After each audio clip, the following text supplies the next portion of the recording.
Olá, mulheres. Glória a Deus. Chegamos ao último capítulo desse livro tão lindo. Capítulo 20. De volta ao vale. O vale, para onde o rei do amor as havia levado, agora era o mais belo entre os picos dos lugares altos.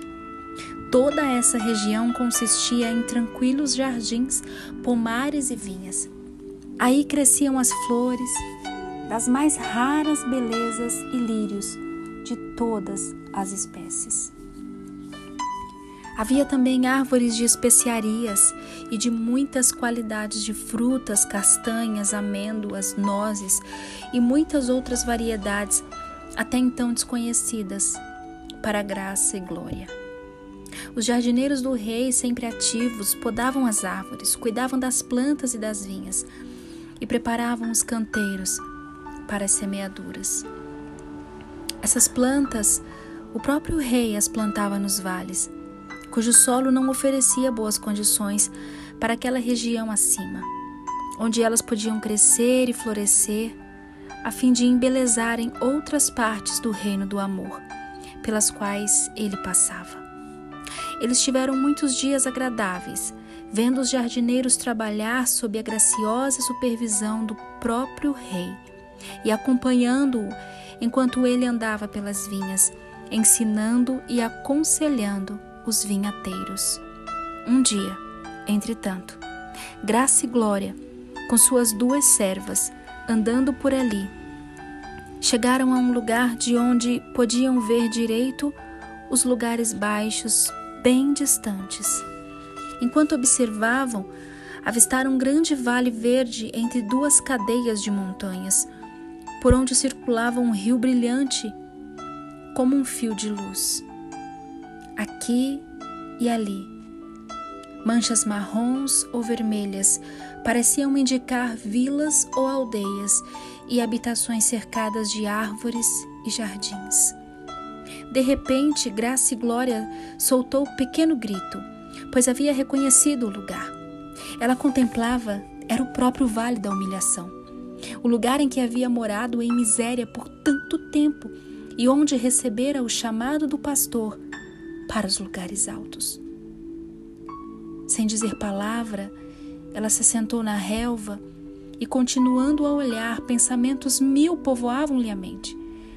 Lá embaixo estava o pequenino chalé branco em que havia morado, os campos onde os pastores guardavam os rebanhos do rei e os apriscos. Havia o rio onde os rebanhos iam beber e onde ela havia encontrado o pastor pela primeira vez.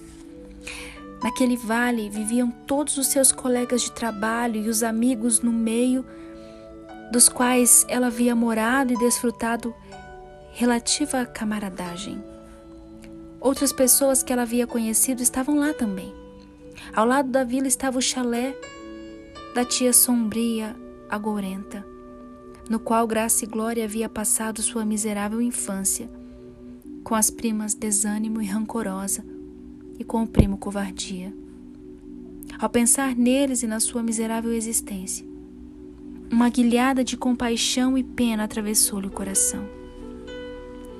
Pobre tia sombria, tentando esconder o sofrimento que lhe causavam os casamentos desastrosos de suas duas filhas e amargurada pelo vergonhoso comportamento do seu filho querido. Ela viu as residências de outros parentes seus, o solar do velho e decrépito Lorde Covardia, vivendo sempre torturado por frustrações e pela aproximação da morte. Lá estava a casa de Orgulho. As casas vizinhas eram de amargura e do ressentimento também. Debaixo daquelas árvores escuras morava o miserável Autopiedade. Ela reconheceu a morada daqueles que a haviam perseguido durante a jornada para os lugares altos. Ao redor havia ainda as casas de outros habitantes do vale, pessoas que odiavam, desprezavam e rejeitavam o pastor. Enquanto Graça e Glória se assentava olhando para o vale, lágrimas lhe vieram aos olhos e seu coração pulsou de dor. Aliás, 2 sensações completamente esquecidas nos lugares altos. De repente, ela descobriu que seus sentimentos com respeito à sua família e aos que moravam no vale tinham sofrido completa transformação. Ela os via agora por um novo prisma. Antes ela pensava neles como horríveis inimigos. Agora ela os via como seres infelizes, como ela própria o fora também. Eles eram atormentados por seus diferentes e insistentes pecados e naturezas más. Como havia ela sido devido à sua natureza medrosa. Eles eram escravos de suas tendências, de onde lhes vinham os nomes. Quanto mais horríveis os defeitos que os caracterizavam, e quanto maior miséria suportavam, pensava ela, tanto maior deveria ser a nossa compaixão. Ela mal podia suportar a ideia de, por tantos anos, não apenas ter tido medo deles, mas também de os haver condenado, desdenhando sua miséria e dizendo a si mesma que a culpa de tudo era toda deles. Sim, ela detestava a escrava do medo, a grande medrosa.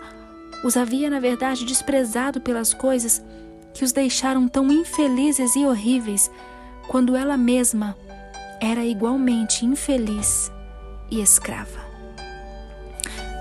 Em vez de revelar sentimento de companheirismo e compaixão e desejo apaixonante de que fossem transformados das coisas que os tornavam tão detestáveis como o orgulho, o ressentimento, a amargura, ela simplesmente os havia rejeitado e desprezado também.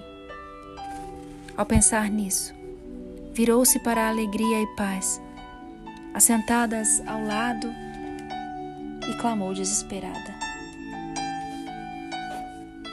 Nada podemos fazer por aqueles lá no vale? Minha tia Sombria, ela deve ser deixada sem socorro, e as pobres rancorosa e desânimo também devem ficar assim? E o que dizer dos primos que nos seguiam longe na direção aos lugares altos, tentando fazer-nos voltar atrás? Se o pastor pôde libertar a mim, graça e glória, de todos os meus temores e pecados, não poderia ele libertá-los também dos males que os atormentam? Sim, disse Alegria, que antes havia sido tristeza. Se ele pôde transformar tristeza em alegria, sofrimento em paz, e grande e medrosa em graça e glória, como podemos duvidar de que ele possa transformar orgulho, amargura, ressentimento e autopiedade também, se eles o aceitarem e o seguirem? E sua tia Sombria poderia ser transformada em louvor e gratidão, bem assim como a pobre desânime e a infeliz rancorosa. Nós não podemos duvidar de que eles possam ser completamente libertos de todos os males que os atormentam. Mas, exclamou Graça e Glória, como poderão ser persuadidos a seguir o pastor? No momento, eles o odeiam e não querem nem se aproximar dele. Então Paz, que antes era sofrimento, disse tranquilamente: eu soube que quando as pessoas são levadas à tristeza e ao sofrimento, ou às privações e humilhações, nos momentos de grande necessidade, elas se preparam para conhecer o pastor e buscar sua ajuda. Nós sabemos, por exemplo, que tia Sombria Agourenta é desesperadamente infeliz em virtude do comportamento do pobre covardia, e isso pode prepará-la para receber o pastor. Pobres, desânimo e rancorosa são tão infelizes. Ainda não têm sentido necessidade no pastor, mas é possível que seja agora o tempo de tentarmos persuadi-las a buscar o auxílio dele. Sim, exclamou Graça e Glória. Tenho certeza de que vocês têm razão. Ah, se nós ao menos pudéssemos ir até lá. Se ao menos tivéssemos um meio de ajudá-las a encontrar o que encontramos. Naquele momento, ali ao lado delas, soou a voz do rei. Ele chegou, assentou-lhe e olhando também para o vale lá embaixo, disse gentilmente a Graça e Glória: Ah, tu que habitas nos jardins, os companheiros estão atentos para ouvir a tua voz. Faze-me, pois, também ouvi-la. Cantares 8:13. Graça e Glória virou-se para ele e colocou as mãos no seu braço. Senhor, disse, estávamos falando sobre o povo que mora lá embaixo no Vale da Humilhação. Eles são meus parentes, tu sabes, todos eles. São grandemente desventurados e miseráveis. Que poderemos fazer por eles, meu Senhor? Eles nada conhecem sobre a alegria dos lugares altos e do reino do amor. Ah, minha tia, pobre, sombria, gorenta, eu morei com ela durante longo tempo e sei o quanto ela é infeliz. Eu a conheço, disse o rei. É uma mulher muito infeliz. E a sua filha Desânimo, continuou Graça e Glória, olhando para ele atentamente enquanto falava. Ela se casou com o Covarde, o filho da Lorde Covarde. Muito rico, mas muito velho, muito mais velho do que ela. Ele é uma criatura miseravelmente desgraçada e egoísta. Eu creio que Desânimo nunca teve um momento de paz desde que se casou. Comentava-se no vale, antes de eu sair de lá, que ele tencionava abandoná-la. E ele fez isso, respondeu o rei. Ela voltou para o chalé da mãe, completamente desiludida e com o coração partido. Ainda tem a sua irmã rancorosa, pobre alma. Sua língua ferina faz muitos inimigos e a afastou dos amigos. Ela se casou com timidez e são desesperadamente pobres. Moram em um pequeno quarto alugado na casa do meu primo Amargura. Não posso suportar o fato de viverem em tão triste condição enquanto eu moro aqui no reino do amor. Eles são infelizes, por certo, disse o rei, mais benigno e mais gentil que antes. Acabaram de perder a filhinha, a qual a pobre rancorosa esperava que lhe fosse um conforto nas suas tristezas circunstanciais. E então, continuou Graça e Glória hesitante, ao seu irmão Covardia. Ela baixou o olhar. Fez uma pausa e então continuou. É o membro mais infeliz de toda a família. Ele tem partido o coração da mãe. Nenhuma das suas irmãs conversa mais com ele. Ele vive vagando pelo vale e é odiado por todos. Eu o conheço, replicou o rei, gravemente, mas com ar de riso. Ah, eu o conheço bem. Você não exagera quando fala sobre sua desventura. Muitas vezes tenho sido forçado a intervir e puni-lo, tentando corrigir suas manias de valentão. Mas apesar de eu o haver castigado severamente, eu ainda não entreguei à morte. Não, não, gritou Graça e Glória implorando. Não faças isso, Senhor. Eu te peço, descobre algum meio de salvá-lo e libertá-lo de si mesmo como me libertaste. Ele não respondeu de imediato, mas olhou para ela com um semblante feliz e depois disse: Eu estou mais do que ansioso por fazer o que você me sugere. Mas Graça e Glória, essas almas infelizes sobre as quais acabamos de falar, não me deixam entrar em suas casas e nem mesmo consentem que eu lhes fale. Eu preciso de uma voz que fale por mim, persuadindo-os a permitir que eu os ajude. Sei o que queres dizer. Nós iremos lá embaixo contigo. Falaremos com eles e mostraremos o que tens feito por nós e o que queres e podes fazer por eles. Você acha que eles a ouvirão? Perguntou sorrindo e gentil. Não. Eu não acho que será fácil, ao menos no começo. Eu não teria forças para fazer o que me ouçam, pois nunca me comportei de modo gentil com eles. Mas tu me ensinarás o que devo dizer. Tu me ensinarás e eu falarei por ti. Ah, meu Senhor, apressemo-nos e desçamos. Quando eles virem o que fizeste por mim, quando virem paz e alegria, eu penso que no final vão desejar tua ajuda também. em virtude de terem enganado a teu respeito, de terem convencido de que tu não lhes pode fazer bem algum, eles te resistem e rejeitam a tua ajuda, mas nós trabalharemos com eles.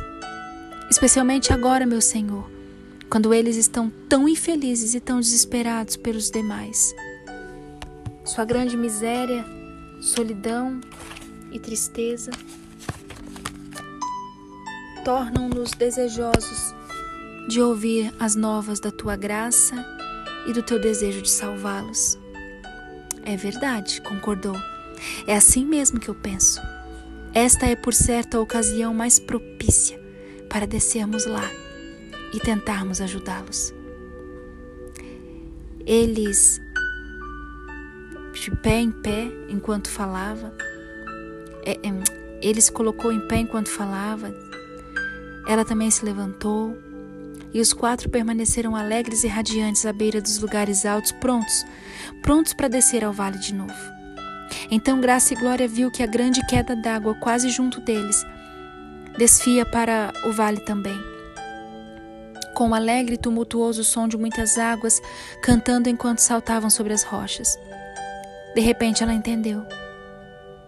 Ela estava contemplando uma gloriosa e maravilhosa verdade. Uma grande multidão que nenhum homem podia contar, como ela própria trazida pelo Rei ao reino do amor e aos lugares altos, e que, dispondo de suas vidas em alegre abandono, desfiam com ele para os tristes e desolados lugares lá embaixo, a fim de repartir com os outros a vida que havia recebido. Ela mesma não passava de uma gota no meio daquela alegre e exultante multidão de abnegados, os seguidores do Rei do amor, unidos a ele e uns aos outros, para qual igualmente abençoado e amado como ela própria se sentia. Porque ele ama cada um de nós, ela disse a si mesma, como se houvesse somente um para amar. O pensamento de se aliar à grande cascata de muitas águas encheu seu coração de êxtase e de arrebatadora alegria. Além do poder de expressão, ela também, afinal, iria com eles em completo abandono de si mesma, pronto para se dar. Ele me trouxe às alturas justamente para isso. Cochichou consigo mesma. E então olhou para ele e assentiu. Ele começou a saltar de rocha em rocha, descendo a montanha na frente delas. Escolhia sempre os lugares pelos quais elas poderiam segui-lo com segurança, pois os pés delas ainda eram inexperientes. Atrás dele iam Graça e Glória, tendo alegria e paz ao seu lado, e saltando como as águas, cantando, saltavam ao lado delas. Elas misturavam suas vozes com a alegre música das muitas águas, entoando seu próprio cântico individual. Apressa-te, amada.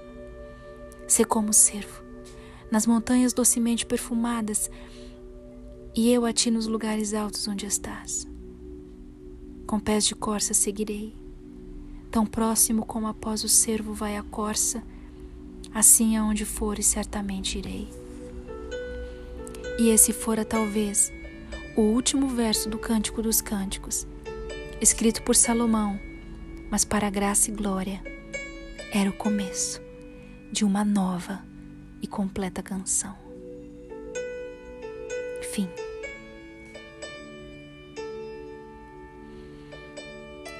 Ah, que leitura preciosa! E o Senhor me faz entender aqui, meninas, que todas as vezes que Ele nos leva para os lugares altos,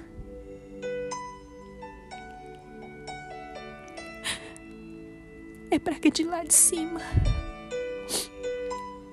a gente possa voltar os nossos olhos para o vale da humilhação de onde nós viemos e possa contemplar a nossa origem. O Senhor quer nos levar aos lugares altos justamente para isso, porque de lá a gente tem uma visão da nossa origem, da nossa história de vida, dos nossos traumas, das nossas dores. E estando lá em cima, a gente olha lá embaixo E mude a ótica, troque os óculos. Eu sempre falo isso. Troca a lente. Enxergue aqueles que te feriram. Enxergue aqueles que te rejeitaram. Talvez você tenha sido rejeitada no seio familiar. Talvez um marido tenha te deixado. Talvez parentes tenham não te compreendido. Mas deixa eu te dizer uma coisa. O Senhor te conduziu aos lugares altos justamente para trocar o prisma, a ótica com que você enxerga cada uma dessas pessoas. De lá de cima você pode olhar e enxergá-los com a ótica da compaixão e da misericórdia.